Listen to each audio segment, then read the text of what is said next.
तर नमस्कार विद्यार्थी मित्र मैत्रिणींनो, कसे आहात? तर या ठिकाणी आपला पुढचा भाग जो काही आहे ग्रामरचा तो पण स्टार्ट केलेला आहे.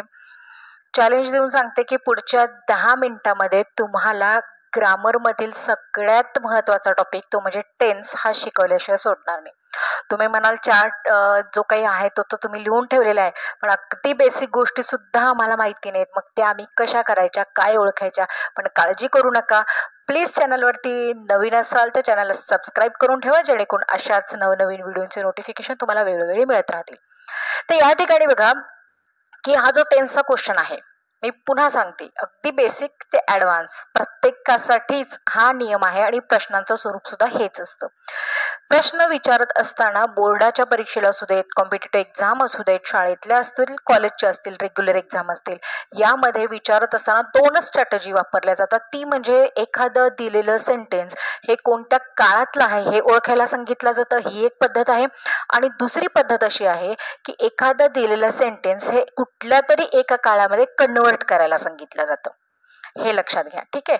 तर या ठिकाणी सगळ्यात आधी हा जो चार्ट आहे याच्याकडे फोकस करण्याआधी मी ज्या काही बेसिक गोष्टी तुम्हाला सांगणार आहेत त्या जर कळाल्या तरच तुम्हाला पुढच्या 10 मिनिटांमध्ये टेन्स जे काय आहेत ते सगळे समजणार आहेत. पण त्याच्यासाठी एक अट अशी आहे की माझा जो सगळ्यात पहिला व्हिडिओ आहे विद्यार्थ्यांसाठी खुशखबर नावाचा, तो व्हिडिओ त्याचे डिस्क्रिप्शनमध्ये लिंक दिलेला आहे. प्लीज जाऊन तो बघा, जेणेकरून त्याच्यामध्ये सेंटेन्सचे जे पार्ट आहेत ते त्या ठिकाणी क्लिअर केलेले आहेत. ते जर समजले तर तुम्हाला पटकन हा व्हिडिओ या ठिकाणी समजणार आहे. पण तरीसुद्धा जर तुम्ही असेच नवीन आला असाल तरी बघा, तुम्हाला या ठिकाणी 10 मिनिटांमध्ये व्हिडिओ समजणार आहे. चला तर मग आपण या ठिकाणी सुरुवात करूयात. प्रश्नांची स्ट्रॅटेजी आपल्याला समजलेली आहे, ठीक आहे? तर आधी आपण व्हिडिओला 10 मिनिटं जी आहे 10 मिनिटात मी शिकवणार असं म्हटलंय, पण त्याआधी सगळ्यात आधी जे टेन्स आहेत ते मुख्य 3 आहेत. यामध्ये आपण बघू शकतो की चला तर मग आपल्या व्हिडिओला सुरुवात करूयात आपण. या ठिकाणी टेन्स बघू शकता तुम्ही, प्रेझेंट, पास्ट आणि फ्युचर. प्रेझेंट, पास्ट आणि फ्युचर हे 3 सगळ्यांनाच माहिती आहेत. पण जेव्हा मी एखाद्या विद्यार्थ्याला उभं करते की सांग 12 काळांची सलग नावं, तर ते सांगू शकत नाही. आणि मुळात इथेच प्रॉब्लेम येतो आपल्याला की आपलं टेन्स जे असतात ते पक्के का नसतात. तर त्याच्या पाठीमागचं कारण हे असतं की आपल्याला एकूण 12 काळ आहेत कुठले हे माहिती नसतात. पण काळजी करू नका, त्यालाही आपण एक उपाय शोधून काढलेला आहे. हे 3 काळ तर तुम्हाला माहिती आहेत, प्रेझेंट, पास्ट आणि फ्युचर. चला ठीक आहे, आता तुम्हाला फक्त पुढच्या 4 गोष्टी लक्षात ठेवायच्यात, म्हणजे तुम्हाला 12 काळ समजतील. कुठल्या 4 आहेत? तर हे जे साईडला मी लिहिलेले आहेत ते सिंपल, कंटिन्युअस, परफेक्ट आणि परफेक्ट कंटिन्युअस. बघा एकदा, सिंपल, कंटिन्युअस म्हणजे अगदी स्टार्टिंगची लेवल, कंटिन्युअस म्हणजे सुरुवात असलेली, परफेक्ट म्हणजे जी परफेक्ट तयार होते, आणि परफेक्ट कंटिन्युअसचं कॉम्बिनेशन म्हणजे परफेक्ट कंटिन्युअस. परत मी रिवाइज करते, simple, continuous, perfect, perfect continuous. परत एकदा, simple, continuous, perfect, perfect continuous. Simple, continuous, perfect, perfect continuous. Simple, continuous, perfect, perfect continuous. ठीक आहे? आता हे जे 4 आणि हे 3 असे जोडून म्हणायचे, जसं की simple present tense, simple past tense, simple future tense, continuous present, continuous past, continuous future, perfect present, perfect past, perfect future, perfect continuous present, perfect continuous past, perfect continuous future. लक्षात आलं? परत एकदा, आता न बघता, simple present tense, simple past tense, simple future tense, continuous present tense, continuous past tense, continuous future tense, perfect present tense, perfect past tense, perfect future tense, perfect continuous present tense, perfect continuous past tense, perfect continuous future tense. हे समजलं? आता आणखीन एक गोष्ट सुरुवात करण्याआधी, म्हणजे हे समजून घेण्याआधी आणखीन एक गोष्ट तुम्हाला माहिती पाहिजे. हे झाले 12 काळ. 12 काळांमध्ये नावं कशी लक्षात ठेवायची? मुख्य 3 आणि हे उपजे प्रकार आहेत की नाही ते 4. ते 4 लक्षात ठेवले की तुम्हाला 12 काळ लक्षात येतात. Simple, continuous, perfect, perfect continuous. ह्याच्यामध्ये क्रम जो काही आहे तो चुकवायचा नाही, म्हणजे तुम्हाला काळ व्यवस्थित लक्षात येतात. आता आपण हेल्पिंग वर्ब जे काही आहेत, am, is, are, was, were, have, has, had, do, does, did, may, might, auxiliary वगैरे हे सगळे धरू. तर याच्यामध्ये कसं होतं की प्रत्येक टेन्सला आपापले असे काही पर्टिक्युलर हेल्पिंग वर्ब्स आहेत आणि ते क्लासिफाय केलेले आहेत आपण. जसं की आता प्रेझेंटमध्ये गेला तर am, is, are, have, has हे 5च येणार आहेत. कुठले? Am, is, are, have, has हे 5. प्रेझेंटमध्ये कुठले? Am, is, are, have, has हे 5. पास्टमध्ये वॉज, वेअर आणि हॅड येणार आहे. फ्युचरमध्ये शाल, विल आणि बीचे फॉर्म म्हणजे बिन वगैरे असतात ते. लक्षात आलं? या पद्धतीने. आणि जो फॉर्म्युला आहे मी मगाशी म्हणाले तसं मी थोडक्यात परत एकदा तुम्हाला सांगते. छोटासा एक सेंटेन्स घेऊन, I am eating a mango. याच्यातला आय हा सब्जेक्ट आहे, ॲम हा HV आहे, इटिंग हे त्याचं वर्ब आहे आणि मँगो हे ऑब्जेक्ट आहे. मग असा हा formula S plus HV plus VING plus O मिळतो. लक्षात आलं? चला तर आता या ठिकाणी आपण बघूयात की simple present tense, simple past tense आणि सिंपल फ्युचर टेन्स. ठीक आहे. आता सिंपल म्हणजे काय? अगदी बेसिक किंवा नॅचरल फॉर्म ज्याला आपण म्हणतो तो. आता यामध्ये कसं होतं की मी जसं म्हणाले तसं प्रेझेंटच्या फॅमिलीमध्ये कोण कोण आहेत? HV, am, is, are, am, is, are आणि हॅव, हॅज हे 5 जण आहेत. पण बेसिक फॉर्मला या ठिकाणी प्रेझेंट जे आहे ते HV फॉर्म वापरत नाही. लक्षात आलं? मग आता या ठिकाणी बेसिक फॉर्म आहे म्हटलं क्रियापदाचं पहिलं रूपच असणार आहे. हो की नाही? क्रियापदाचं काय असणार आहे? पहिलं रूपच. मग प्रेझेंटमध्ये तुम्ही बघितलं आय ईट अ मँगो पहिलं रूप आहे. I at a mango. इथं पण वॉज, वेअर आणि हॅड आहे पण यांनी बेसिक फॉर्मला HV वापरलेला नाहीये पण क्रियापदाचं दुसरं रूप आहे.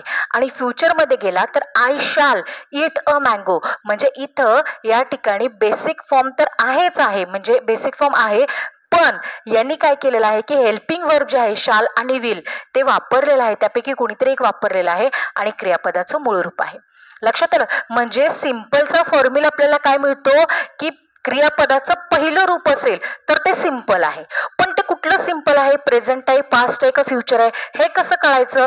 तर जर समजा पहिलं रूप असेल तर ते प्रेझेंट आहे पण त्याच्यामध्ये HV नाही पाहिजे तर ते प्रेझेंट आहे. पण जर समजा पहिलं रूप आहे आणि त्याच्यामध्ये HV आहे, कोण आहे? शाल किंवा विल यापैकीच कोणीतरी असणार, दुसरं कोणीही नसते तर ते कशाचं आहे? सिंपल प्रेझेंटचं आहे.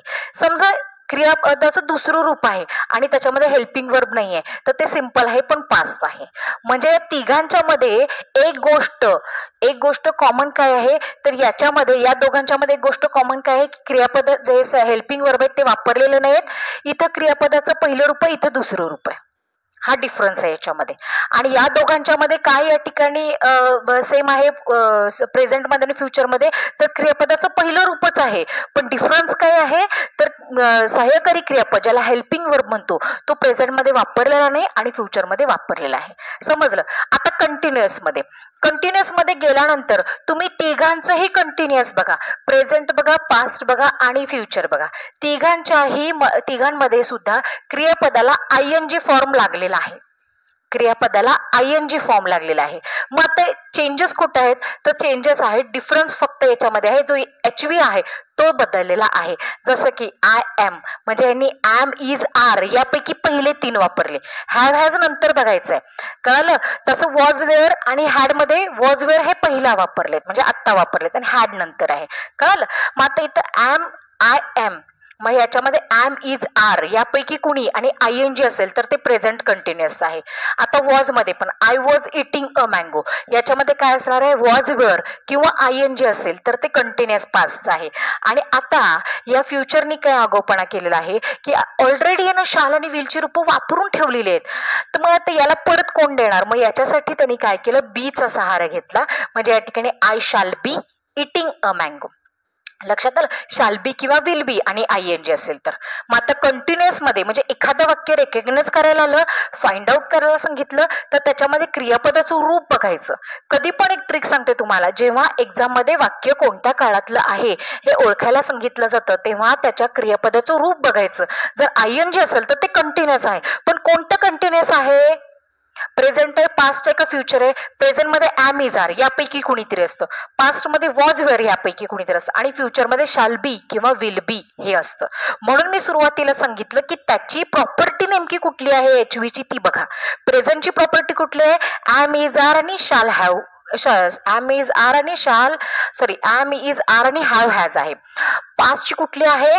तर वॉज वेअर आणि हॅड आहे आणि फ्युचरची कुठली आहे शाल बी शाल आणि विल आणि मग बीचे फॉर्म जे आहेत ते असणार आहेत. लक्षात आलं. आता तिसरं जे काही परफेक्ट, आता परफेक्ट टेन्स मध्ये प्रेझेंट आहे, पास्ट आणि किंवा फ्युचर आहे.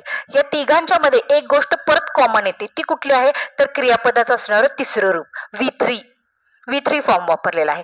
मग आता याच्यामध्ये कुठली परत HV ची प्रॉपर्टी वापरली, ऑब्वियस आहे. प्रेझेंट कडे तर हॅव हॅज शिल्लक आहे त्यामुळे तो तेच वापरणार आहे. पास्ट कडे हॅड आहे तो ते वापरणार. आणि शाल, आता शाल म्हणजे फ्युचरचा मात्र परत अवघड झालं, परत त्याला उसनवारी करायला लागली कारण त्याच्याकडे असणारा बीचा फॉर्म त्यांनी वापरलेला आहे. मग तो येतो प्रेझेंट कडे. पास्ट कडे जातो पण पास्ट कडे तर फक्त हॅड एकच असतो, मग तो प्रेझेंट कडे आल्यानंतर प्रेझेंट कडे दोन असतात, हॅव आणि हॅज. मग त्यातला हॅव किंवा हॅज जो काही आहे तो तिथं फ्युचरसाठी दिला जातो.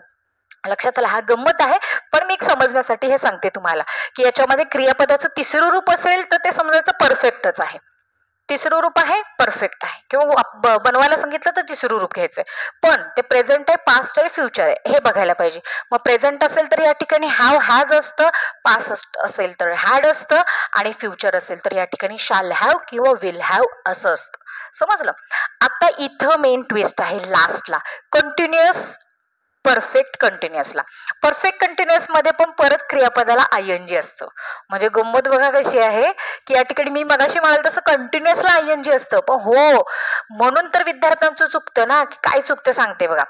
एक तर कंटिन्युअस मधले ते 3 म्हणजे प्रेझेंट पास्ट फ्युचर हे 3 झाले आणि परफेक्ट कंटिन्युअस मधले परत 3, एकूण 6 काळ असे आहेत 12 काळांपैकी. म्हणजे निम्मे काळ असे आहेत की ज्यांच्या क्रियापदाला ING रूप लागलेलं असतं. लक्षात आलं का. आणि मग आपल्याला कन्फ्यूज होतं की नेमकं मग हे काळ कुठलं आहे 6 पैकी. लक्षात आलं. आता इथेही हे ट्विस्ट रिकामं करते बघा मी. मग यामध्ये कसं आहे की पहिलं जे आहे याच्यामध्ये प्रेझेंट मध्ये जर तुम्ही बघितलं तर हॅव बीन वापरलेलं आहे, हॅव बीन किंवा हॅज बीन. हॅव बीन किंवा हॅज बीन आणि ING असेल तर ते परफेक्ट कंटिन्युअस आहे, किंवा ॲम इज आर ING असेल तर ते नुसतंच कंटिन्युअस आहे, कंटिन्युअस प्रेझेंट आहे. लक्षात आलं. आणि have been has been ING असेल तर ते परफेक्ट कंटिन्युअस प्रेझेंट आहे. समजलं. आता इथं सुद्धा या ठिकाणी वॉज ING असेल तर ते कंटिन्युअस पास्ट मध्ये आहे आणि हॅड बीन ING असेल तर ते परफेक्ट कंटिन्युअस पास्ट मध्ये आहे. कारण ह्याच्याकडे लिमिटेड प्रॉपर्टीज आहेत HVच्या, कुठल्या आपल्या पास्टकडे, कुठल्या वॉज वेअर आणि हॅड ह्या 3च आहेत.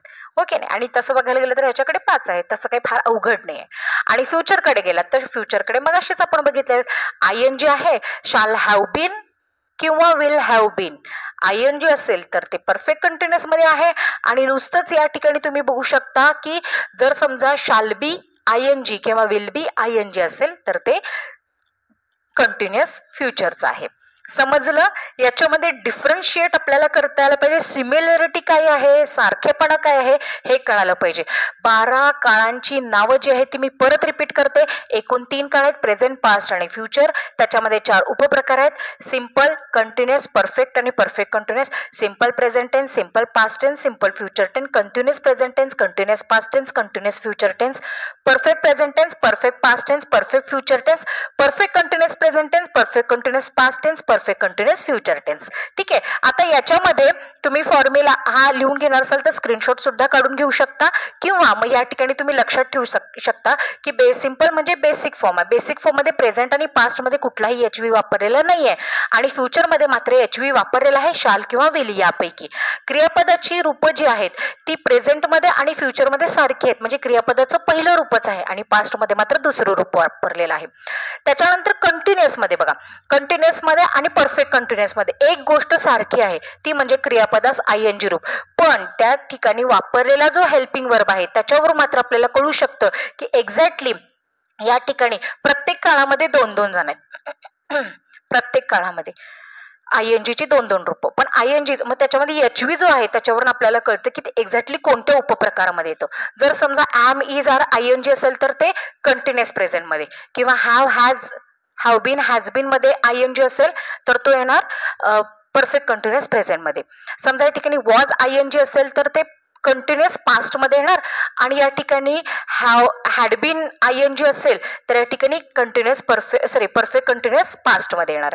त्याच्यानंतर इथं शाल बी ING असेल तर या ठिकाणी कंटिन्युअस फ्युचर मध्ये आहे आणि या ठिकाणी जर समजा शाल बी ING असेल शाल बीन ING असेल तर या ठिकाणी परफेक्ट कंटिन्युअस फ्युचर येतं. लक्षात आलं. या ठिकाणी INGची 6 उपप्रकार आहेत ING असणारे, आणि मग त्याचे जे काही पोट प्रकार आहेत ते पण आपण या ठिकाणी बघितलं की प्रेझेंटमध्ये असणाऱ्या प्रॉपर्टीज कुठल्या आहेत, HVच्या am, is, are, have, has ह्या आहेत. त्याच्यानंतर वॉज, वेअर, हॅड आहे, आणि तिकडं शाल आणि विल आणि बीचे फॉर्म आहेत. समजलं. या पद्धतीनं आय थिंक तुम्हाला हा व्हिडिओ छान वाटला असेल, आवडला असेल तर नक्की लाईक करा, शेअर करा, आणि अशाच नवनवीन व्हिडिओसाठी त्याचबरोबर लाईव्ह लेक्चरसाठी आपल्या चॅनलवरती अपडेट राहण्यासाठी चॅनलला सबस्क्राईब करा. धन्यवाद. काळजी घ्या स्वतःची.